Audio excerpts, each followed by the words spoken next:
کے گھر میں بیٹی پیدا ہو جائے تو باپ اسی دن سے فکر میں مبتلا ہو جاتا ہے، بیٹی کا رشتہ کیسے ہوگا، کتنا مانگے گا داماد۔ یہ جو بھکاری سسٹم ہے عورت کے گھر سے مانگنے والا، اس سے بہتر تو وہ فقیر ہے جو مسجد کے باہر کھٹوری لے کر بیٹھتا ہے۔ اللہ تعالیٰ نے 2 ہاتھ دیے سلامتی کے ساتھ اور طاقت و قوت عطا کیا ہے، خود کماؤ۔ اور میرے آقا صلی اللہ علیہ وسلم نے فرمایا مرد وہ ہے جو اپنی کمائی سے ایک حلال لقمہ اپنی بیوی کو کھلاتا ہے تو اللہ اس کو ایک صدقے کا ثواب عطا فرماتا ہے۔ ایک صحابی حضور کی بارگاہ میں آئے، حضور پاک صلی اللہ تعالیٰ علیہ وسلم سے عرض کیا کہ یا رسول اللہ مجھے نکاح کرنا ہے لیکن میرے پاس اسباب نہیں، مال نہیں، دولت کچھ ہے نہیں۔ تو نبی پاک صلی اللہ علیہ وسلم نے یہ نہیں فرمایا کہ تیری شادی ہو ہی نہیں سکتی، اگر تو غریب ہے تو تیری شادی نہیں ہو سکتی، ایسے نہیں۔ اس صحابی سے کہا کہ ٹھیک ہے میں تمہارا نکاح مدینے کے انصار صحابہ میں سے کسی ایک کی بیٹی سے کر دوں گا، لیکن مہر میں دینے کے لیے کچھ تو لے آؤ، مہر تو واجب ہے، یہ شرعی قانون ہے، مہر تو دینا پڑے گا۔ تو حضور پاک صلی اللہ علیہ وسلم نے ان سے کہا کہ ایک چاندی کی انگوٹھی بھی اگر تم لے کر کے آتے ہو تو میں نکاح کر دوں گا۔ وہ صحابی کیا کہتے ہیں جانتے ہیں؟ حضور پاک صلی اللہ علیہ وسلم سے عرض کرتے ہیں کہ یا رسول اللہ میرے پاس چاندی کی انگوٹھی دینے کی طاقت نہیں ہے۔ حضور نے فرمایا لوہے کی انگوٹھی دے دو۔ تو اس صحابی نے دوبارہ آ کر کے کہا یا رسول اللہ میرے پاس اتنی بھی طاقت نہیں، میں ایک لوہے کی انگوٹھی بھی نہیں خرید سکتا۔ اب سوچو ایسے آدمی کا نکاح ہونا چاہیے کہ نہیں ہونا چاہیے؟ اب رسول کریم صلی اللہ علیہ وسلم سے سنو۔ اس صحابی سے میرے آقا صلی اللہ علیہ وسلم نے فرمایا کہ کیا تجھے قرآن کی کوئی سورہ یاد ہے؟ تو صحابی نے کہا کذا و کذا یا رسول اللہ، ہاں یہ سورتیں مجھے یاد ہیں۔ حضور پاک صلی اللہ علیہ وسلم نے فرمایا آجا میں فلاں انصاری صحابی کی بیٹی سے تیرا نکاح کرتا ہوں اور مہر میں تو قرآن کی جو صورتیں تجھے یاد ہے وہ اپنی بیوی کو یاد کرا دے۔ سبحان اللہ، سبحان اللہ۔ مہر یہ رکھا گیا ہے کہ قرآن یاد کرا دینا اپنی، باقی مال و دولت کچھ نہیں تھا۔ اور حضور پاک صلی اللہ علیہ وسلم نے یہ فرمایا نکاح کو آسان بنا دو کہ زنا مشکل ہو جائے، لیکن آج الٹا کر دیا ہے نا لوگوں نے۔ اس چیز کو بدلنے والے کون ہیں؟ نوجوانوں کو کھڑے ہونا چاہیے، نوجوانوں کے اندر یہ حوصلہ ہونا چاہیے کہ میں حضور پاک صلی اللہ علیہ وسلم کا عاشق ہوں تو حضور کی سنت کے مطابق نکاح کروں۔ عورت کے گھر سے بھیک مانگنا، دلہن کے گھر سے جہیز لینا، دلہن کے گھر سے سارا کچھ خرچہ لینا، یہ مردانگی کی علامت نہیں ہے اور نہ ہی اسلام سے اس کا تعلق ہے۔ بے شک اللہ کے نبی صلی اللہ تعالیٰ علیہ وسلم نے اپنی بیٹی سیدہ کائنات فاطمہ الزہرا رضی اللہ تعالیٰ عنہا کو جو جہیز دیا تھا، آپ کو پتہ ہے بہت سارے لوگ یہ بھی بتاتے ہیں حضرت فاطمہ کا جہیز کیا کیا تھا۔ ان کے جہیز میں کھجور کے چھال کا بسترا تھا اور مشکیزہ تھا پانی کا، اور مٹی کے کچھ برتن اور ہانڈیاں تھی، اور چاندی کچھ حضور پاک نے مہر میں رکھوایا تھا۔ لیکن آپ کو بتاؤں یہ سارا جہیز بھی حضور نے جو دیا تھا وہ حضرت علی رضی اللہ تعالیٰ عنہ کی پیسوں سے دیا۔ سبحان اللہ، بے شک حضرت مولا علی شیر خدا رضی اللہ تعالیٰ عنہ اپنی کمائی سے خرید کر کے لا کر کے یہ سامان اکٹھا کرتے تھے۔ عزیزان گرامی، آج یہاں کی جو بری رسم ہے اور یہاں کا جو برا رواج ہے، خاص طور پر آپ کے چھیتر میں رامپور، مراد آباد، بریلی کے آس پاس، اور آپ لوگوں کے لیے اتنے بڑے بڑے بزرگان دین آپ کے قریب ہیں، اعلیٰ حضرت سے قریب رہنے والے ہیں، شریعت کے علوم کا بے تاج بادشاہ اور ایسے بڑے بڑے علماء کے قریب رہنے والے لوگوں کو اسلام سے اتنا دور دیکھ کر کے بہت افسوس ہوتا ہے۔ اگر حضور پاک صلی اللہ علیہ وسلم کی سچی محبت اور عقیدت رائی کے دانے کے برابر بھی ہے تو یہ جہیز والے سسٹم کو ختم کرنے والے نوجوانوں کو کھڑے ہونا چاہیے۔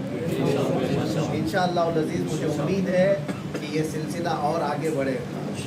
گا، اور سب سے بڑی ذمہ داری اس میں حیرت ہوتی ہے مجھے، میں کسی دن اسٹیج پر اس کو عرض کروں گا اور مجھے کسی بات کا ڈر نہیں ہے، خوف نہیں ہے۔ عوام تو عوام ہے، میں نے یہاں کے سنا ہے کہ مولانا اور علماء بھی جہیز کے چکر میں پاگل ہیں۔ تو کس کام کی پڑھائی کیا ہے انہوں نے، کس چیز کی پڑھائی کیا ہے؟ کون سے عالم؟ بہرحال اگر وہ ایسے علماء ہیں جو، تو پھر میں ان کے بارے میں بھی یہ کہوں گا کہ اگر دین کے اندر موجود خرابی کو آپ لوگوں نے ہی شروع رکھا ہے تو پھر ایک بات یاد رکھیں، امام غزالی نے فرمایا کہ عالم اگر نفل چھوڑتا ہے تو عوام سنت چھوڑ دیتے ہیں، اور عالم اگر سنت چھوڑے گا تو عوام واجب چھوڑ دیتی ہے،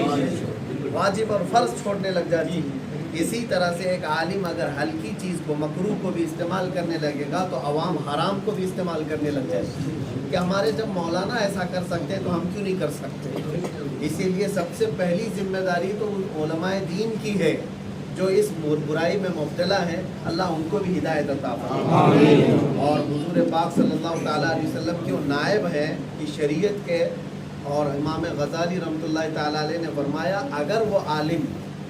دین کا علم اس لیے حاصل کیا ہے کہ دنیا حاصل کر سکے، اپنے علم کی بنیاد پر اپنا منصب دکھا کر کے کہ میں مولانا ہوں، میں عالم ہوں، یہ دکھا کر کے اگر کسی سے دنیا حاصل کرنا چاہتا ہے تو امام غزالی فرماتے ہیں وہ عالم اس مکھی سے زیادہ غلیظ ہے جو پاخانے پہ بیٹھتا ہے۔ اللہ تعالیٰ ہدایت عطا فرمائے۔ آمین۔ میں چاہتا ہوں کہ اس برے رسم کا اور اس برے رواج کا خاتمہ آپ حضرات بھی کریں گے انشاءاللہ۔ یہاں بہت سارے بچے بھی ہیں، نوجوان بھی ہیں، جب ان کی شادی کا موقع آئے گا تو آپ بھی یہ عہد کریں گے انشاءاللہ۔ ابتدا کرو اور اللہ تعالیٰ برکت عطا فرمائے، اللہ تعالیٰ اس نکاح میں بھی برکت عطا فرمائے اور ان کو اللہ تعالیٰ خوب سعادتوں سے نوازے،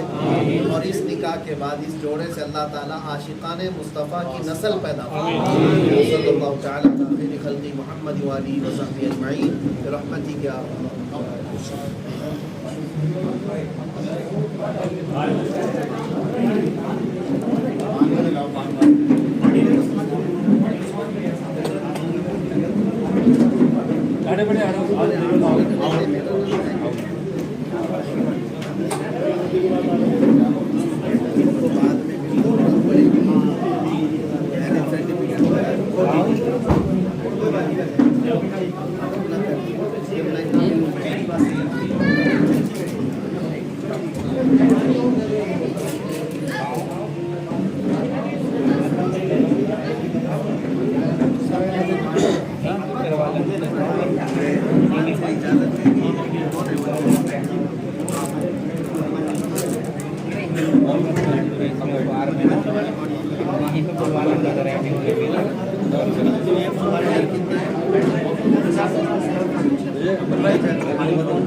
خطبہ نکاح پڑھا جا رہا ہے، آپ تمام حضرات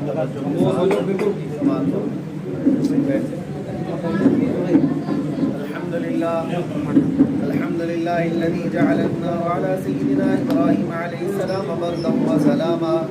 الحمد لله الذي جعل سيدنا إسماعيل عليه السلام ذبحا عظيما،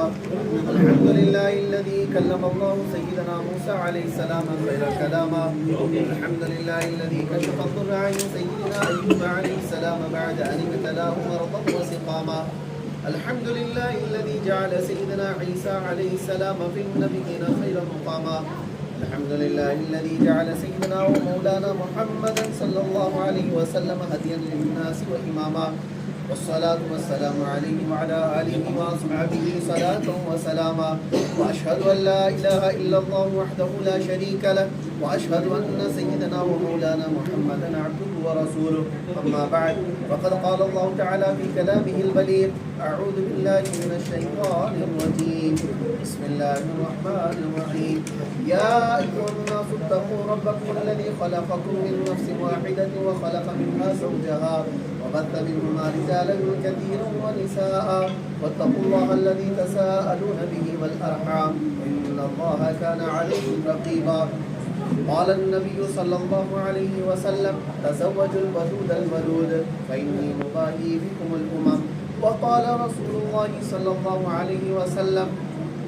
يا معشر الشباب من استطاع منكم الباء فليتزوج فإنه أغض للبصر وأحسن للفرج. وقال رسول الله صلى الله عليه وسلم النكاح من سنتي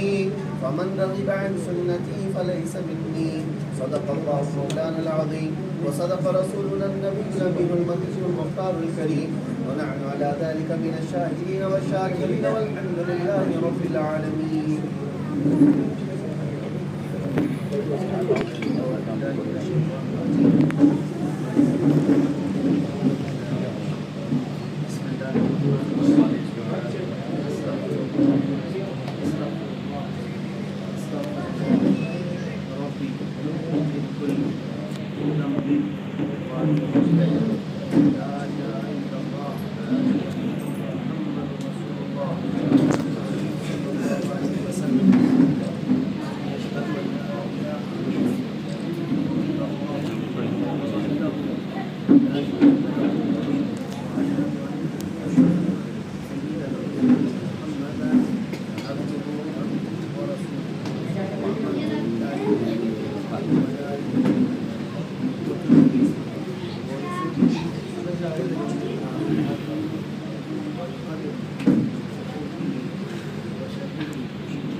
میں فقیر قادری سلمان احمد الازہری اللہ اور اس کے رسول صلی اللہ تعالیٰ علیہ وسلم کو گواہ بناتے ہوئے شریعت مصطفیٰ صلی اللہ علیہ وسلم کے مطابق قانون اسلام کے موافق اہل سنت و جماعت کے طریقے پر محمد نفیس کو یہ عرض کرتا ہوں کہ نغمہ بھی جو محمد اقبال صاحب کی وکالت سے اور دو گواہوں کی موجودگی میں محمود عالم اور فرقان علی 10,786 روپے نقد مہر کے ساتھ آپ کے نکاح میں دے دیا. اے محمد نفیس، کیا آپ نے نغمہ بی کو 10,786 روپے نقد مہر مع نان و نفقہ کے مذکورہ گواہوں کے ساتھ اپنے نکاح میں قبول کیا؟ میں نے جناب محمد اقبال صاحب کی وکالت میں نغمہ بی کو دو گواہوں کی موجودگی میں 10,786 روپے نقد مہر نان و نفقہ کے ساتھ حاضرین اہل سنت و جماعت کے روبرو آپ کی زوجیت میں دیا، آپ کے نکاح میں دیا. کیا آپ نے نغمہ بی کو اپنے نکاح میں قبول کیا؟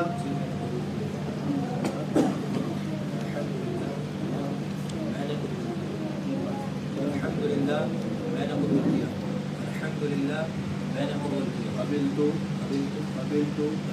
قبلت منك دين نكاحها وتزويجها ورضيت بمهرها ونفقتها على ملة رسول الله صلى الله عليه وسلم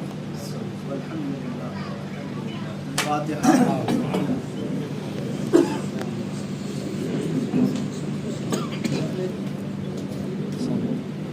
اللهم صل على سيدنا محمد وآله وصحبه وبارك وسلم اللهم ألف بين هذين الزوجين كما ألفت بين سيدنا آدم وحواء عليهما السلام اللهم ألف بينهما كما ألفت بين سيدنا إبراهيم وسارة وهاجر عليهم السلام اللهم ألف بينهما كما ألفت بين سيدنا موسى وصفور عليهما السلام اللهم ألف بينهما كما ألفت بين سيدنا سليمان وبلقيس عليهما السلام اللهم ألف بينهما كما ألفت بين سيدنا يوسف وزليخة عليهما السلام اللهم ألف بينهما كما ألفت بين سيدنا محمد صلى الله عليه وسلم وخديجة الكبرى وعائشة الصديقة وسائر أزواج رسول الله رضوان الله عنهم أجمعين اللهم ألف بينهما كما ألفت بين سيدنا علي المرتضى وفاطمة الزهراء رضي الله تعالى عنهما اللهم بارك لهما في خير وجمع بينهما في خير اللهم بارك لهما في خير وبارك عليهما في خير وجمع بينهما في خير الہ العالمین اس نکاح کو اپنی بارگاہ میں قبول فرما اے رب قدیر احسن الخالقین اس نکاح کی تقریب کو نظر بد سے محفوظ فرما حاسدین کے حسد اور شرین و فتنوں کے فتنے سے محفوظ فرما اس نکاح کی تقریب میں جو دولہا اور دلہن ہے محمد نفیس اور نغمہ بھی ان دونوں کو الفتوں اور محبتوں کی زندگی عطا فرما نہ چاہتی نہ اتفاقی جھگڑے اور فسادات سے اور شر و فساد سے ان کی زندگی کو محفوظ فرما شیطان کی شرارتوں سے نفس امارہ کے بہکاوے سے محفوظ فرما اے قدیر و جبار خدا آنے والی دلہن کو دولہے والوں کے گھر والوں کے لیے رحمتوں اور برکتوں کا ذریعہ بنا دے ان دونوں کے ذریعے سے نیک و صالح عاشقان مصطفیٰ کی نسل پیدا ہو اے رب العالمین اس خاندان کو ہمیشہ گستاخان رسول اور بدعقیدگی سے محفوظ فرما ہم سب حاضرین اہل سنت و جماعت کو تیرے حبیب پاک صلی اللہ علیہ وسلم کی سنتوں کو زندہ رکھنے کی توفیق عطا فرما ان اللہ و ملائکتہ یصلون علی النبی یا ایھا الذین آمنوا صلوا علیہ وسلموا تسلیما